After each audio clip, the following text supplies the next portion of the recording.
স্বাধীনতার হীরক জয়ন্তী বর্ষে ভারত হাত বাড়াতে চলেছে চাঁদ এবং সূর্যে। লঞ্চ হতে চলেছে দুটি মহাকাশযান। স্বাধীনতা প্রাপ্তির ৭৫তম বর্ষপূর্তিতে এবার সূর্য এবং চাঁদের দিকে হাত বাড়ানোর পরিকল্পনা নিয়েছে ভারত। এই বছরই ভারত শুরু করতে চলেছে তাদের প্রথম সৌর অভিযান। এই অভিযানে পাঠানো হচ্ছে তাদের মহাকাশযান আদিত্য L1কে এবং চাঁদের মাটি ছোঁয়ার বাসনা নিয়ে অন্যদিক থেকে রওনা দেবে চন্দ্রযান 3। একসাথে দুই দিক থেকে দুটি গুরুত্বপূর্ণ অভিযান করতে চলেছে ভারত।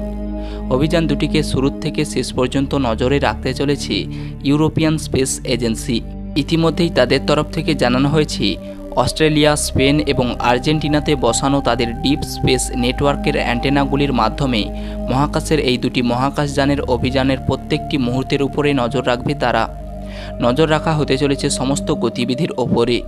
কখন কোন সময়ে মহাকাশযানগুলিকে কোন গতিবেগে ছোটানো হবে এবং কখন কোন সময়ে কোন পথ ধরে সঠিকভাবে গেলে সঠিক গন্তব্যে পৌঁছানো যাবে, সেই সমস্ত বিষয়ে আগের থেকে জানিয়ে দেবে এই ডিপ স্পেস নেটওয়ার্ক।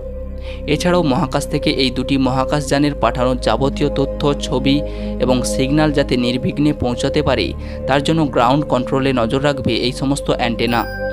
এ ব্যাপারে ভারতের সঙ্গে ইতিমধ্যেই চুক্তিবদ্ধ হয়েছে ইউরোপিয়ান স্পেস এজেন্সি। তারা জানিয়েছে ভারতের স্বাধীনতা প্রাপ্তির মাস মানে আগস্ট মাসে চন্দ্রযান 3 উৎক্ষেপণ করার কথা ভেবে রেখেছে ইসরো। অন্যদিকে ভারতের প্রথম সৌর অভিযান আদিত্য L1 এই বছরের অক্টোবর কিংবা নভেম্বর মাসে উৎক্ষেপণ হওয়ার কথা। ইউরোপিয়ান স্পেস এজেন্সির সার্ভিস ম্যানেজার এবং ইসরোর তরফে জানানো হয়েছে এই নজরদারি ছাড়া মহাকাশের কোনো কিছু লক্ষ্য নির্ভুলভাবে পৌঁছানো সম্ভব নয় কোনো মহাকাশযানের। ল্যান্ডার বিক্রমকে চাঁদে নামাতে গিয়ে ব্যর্থ হয়েছিল ইসরোর চন্দ্রযান 2। তাই এবারে যাতে না এই মিশন কোনো বিফলে যায় তার জন্য ভারত আগের থেকে সমস্ত দেশের সঙ্গে চুক্তি করে রেখেছে, যেটা আমাদের কাছে একটা গর্বের মুহূর্ত।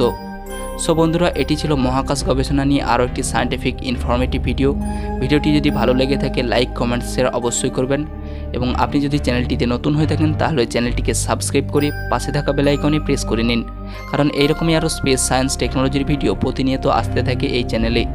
দেখা হচ্ছে নেক্সট ভিডিওতে। ততক্ষণ সবাই সুস্থ থাকুন। Thanks for watching.